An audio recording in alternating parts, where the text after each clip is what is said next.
tahun 10-12-10-47 dari kelas C5 Manajemen. Di video kali ini saya akan menjelaskan sedikit materi mengenai Ma'rifatul Quran untuk memenuhi tugas ujian tengah semester mata kuliah Pendidikan Agama Islam Universitas Teknologi Digital.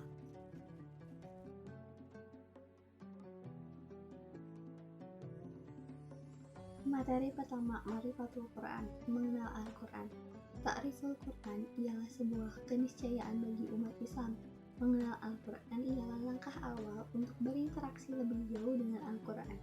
Secara terminologi, definisi Al-Quran ialah kalamullah yang merupakan mukjizat yang diturunkan kepada Nabi Muhammad SAW yang disampaikan kepada kita secara mutawir dan membacanya bernilai ibadah.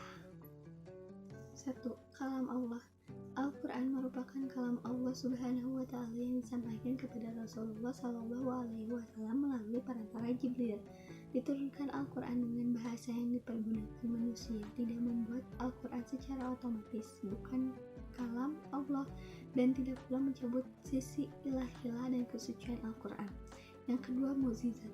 Mukjizat dapat didefinisikan sebagai sesuatu hal yang luar biasa untuk membuktikan kenabian atau kerasulan seseorang, disertai dengan tantangan bagi pihak yang memusuhinya, kemudian menampakkan kelemahan mereka yang memusuhi sekaligus keunggulan selamat dari perlawanan. Mukjizat Al-Quran diantaranya pemberitaan mengenai hal-hal gaib yang akan datang yang tidak mungkin diketahui dengan wahyu. 3. Diturunkan kepada Nabi Muhammad SAW. Al-Quran diturunkan oleh Allah Subhanahu wa Ta'ala kepada Rasulullah SAW melalui perantara malaikat Jibril. Diriwayatkan secara mutawir, setiap kali Rasulullah SAW menerima wahyu yang berupa ayat-ayat Al-Quran, beliau membacakannya di depan para nabi. Kemudian para nabi menghafal ayat-ayat tersebut.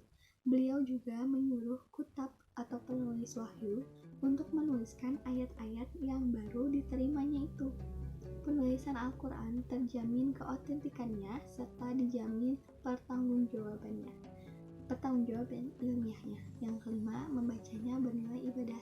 Di antara keistimewaan Al-Quran adalah pahala besar yang akan diperoleh bagi orang yang membacanya. Membaca Al-Quran dengan demikian bernilai ibadah yang membedakannya dari hadis qudsi baik dalam sholat maupun luar sholat. Materi kedua mengenai Asmaul Quran atau nama-nama Al-Quran. Berbagai nama atau gelar yang digunakan untuk merujuk kepada Al-Quran dalam teksnya sendiri.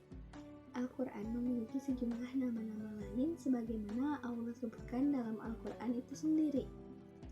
Masing-masing nama memberikan gambaran yang jelas mengenai fungsi Al-Quran bagi kehidupan manusia. Nama yang pertama yaitu Alkitab, kitab atau buku. Al-Quran disebut Alkitab sebagai isyarat bahwa Al-Quran harus ditulis. Karena itu Nabi Muhammad SAW memerintahkan para sahabatnya menulis ayat-ayat Al-Quran.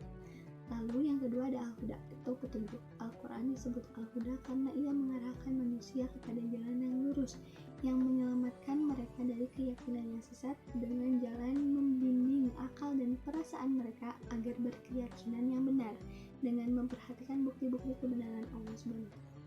Lalu yang ketiga Al-Furqan atau pembeda. Al-Quran adalah pembeda yang hak dan yang batil, antara petunjuk dan kesesatan, dan pembeda dengan kitab-kitab yang diturunkan sebelumnya. Lalu selanjutnya ada Ar-Rahman. Al-Quran merupakan karunia bagi orang-orang yang meyakini dan melaksanakan petunjuk-petunjuknya. Lalu An-Nur, cahaya. Al-Quran merupakan cahaya yang terang benderang yang memberi petunjuk kepada manusia, mengeluarkan mereka dari kegelapan kepada cahaya iman. Lalu ada Ar-Ruh. Al-Quran memberikan petunjuk kepada manusia. Di dalamnya terdapat kehidupan dari kematian, kefakiran. Dalam tafsir Jalalain disebutkan kata ruhan, dia adalah Al-Quran, yang dengannya hiduplah kalbu-kalbu. Selanjutnya ada Asyifa atau obat. Di dalam Al-Quran terdapat obat bagi segala penyakit, termasuk pula penyakit jiwa yang mengganggu ketentraman manusia. Lalu ada Al-Haq, kebenaran. Al-Quran mengandung kebenaran yang tidak ada keraguan sama sekali di dalamnya. Al-Quran mengungkapkan bukti-bukti keesaan Allah Subhanahu wa Ta'ala dan kerasulan Muhammad Shallallahu Alaihi Wasallam. Di dalamnya terkandung pedoman-pedoman hidup bagi manusia untuk memperoleh kesejahteraan duniawi dan kebahagiaan akhirat. Lalu ada al-bayan atau penjelasan. Al-Quran memberikan penjelasan tentang petunjuk untuk keluar dari kesesatan serta menerangkan berbagai hikmah dan hukum-hukum yang menjadi pedoman bagi manusia. Selanjutnya ada al-mauzah atau pelajaran. Al-Quran mengandung pelajaran-pelajaran yang indah yang dapat memperbaiki akhlak dan amal perbuatan manusia. Lalu ada az-zikr atau peringatan. Al-Quran merupakan peringatan tentang berbagai permasalahan, juga merupakan dalil-dalil yang jelas yang di dalamnya terdapat pelajaran bagi orang-orang yang ingin mengambil pelajaran.